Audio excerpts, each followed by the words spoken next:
Il fait Rennes-Paris à vélo pour disputer son premier match avec l'équipe de France.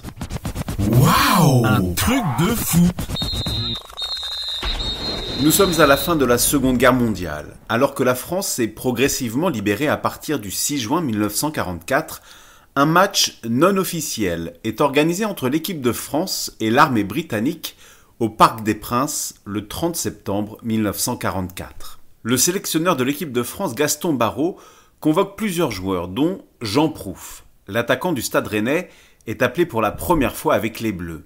Seul problème, il habite loin de la capitale et il n'y a pas de train, le réseau ferroviaire est endommagé par la guerre. Réputé grand athlète, il deviendra champion de Bretagne du 800 mètres, Jean Prouff décide de faire Rennes-Paris à vélo. Un périple de plus de 350 km qu'il mettra 2 jours à accomplir en bicyclette et qui ne l'effraie pas. Quelques années auparavant, mobilisé lors de la Seconde Guerre mondiale, il avait été fait prisonnier dans l'est de la France. Jean Prouff avait alors réussi à s'enfuir, puis à faire à pied 400 km entre Épinal et Paris avant de rejoindre sa famille en Bretagne. Jean Prouff arrive l'avant-veille de la rencontre de l'équipe de France le jeudi 28 septembre 1944. Comme le racontent plusieurs journaux de l'époque, le joueur arrive trop tard pour l'entraînement, comme le relate le quotidien L'Aube. Vers 17h, un homme hagard, le visage couvert de poussière, débouchait soudain du tunnel du Parc des Princes et se présentait sur la belle pelouse du grand stade d'Auteuil. Hélas, la séance d'entraînement réservée aux internationaux était terminée.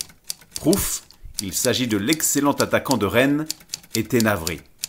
Mais le jour J, le samedi 30 septembre 1944, Jean Prouff est bien aligné pour affronter l'Angleterre au Parc des Princes. Parmi les autres titulaires de l'équipe de France, le gardien Julien Darruy, qui a ce bon mot à son égard.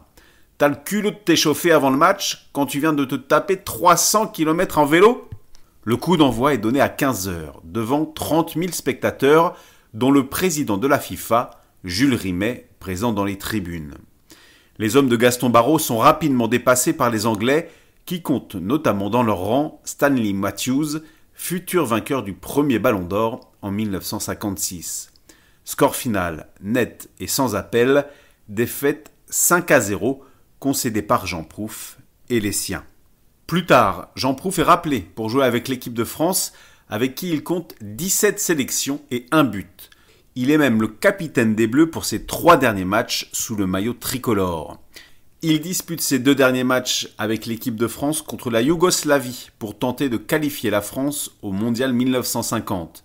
Mais les Bleus échouent lors d'un match d'appui auquel il ne participe pas.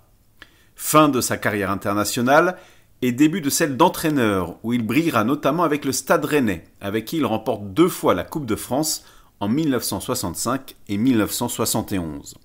Pour rendre hommage à son ancien joueur et entraîneur dont la statue trône sur le parvis du Roazhon Park, le Stade Rennais s'inspire de cette histoire folle à l'occasion de la présentation de son nouveau maillot pour la saison 2025-2026.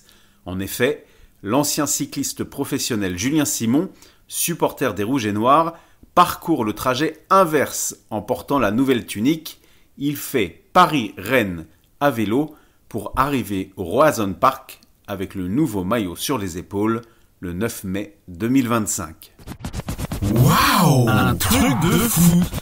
Ta dose d'anecdotes sur le football, pense à t'abonner et à mettre 5 étoiles à mon podcast. En attendant le prochain épisode, on se retrouve sur les réseaux sociaux, untrucdefoot.fr et en bande dessinée.